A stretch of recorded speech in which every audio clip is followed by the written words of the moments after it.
126 pemain mengikuti seleksi Timnas U17 di Stadion Atletik Jakabaring Sport City Palembang.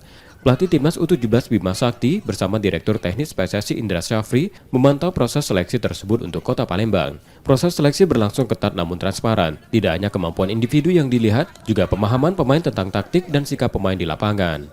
Banyak tadi hal yang saya sampaikan ke pemain bahwasanya kita menilai di sini bukan individu lewat 3-4 orang enggak, tapi bagaimana mereka memahami taktik, bertahan, menyerang, kemudian transisi dari bertahan menyerang, kemudian attitude mereka di dalam lapangan juga kita melihat.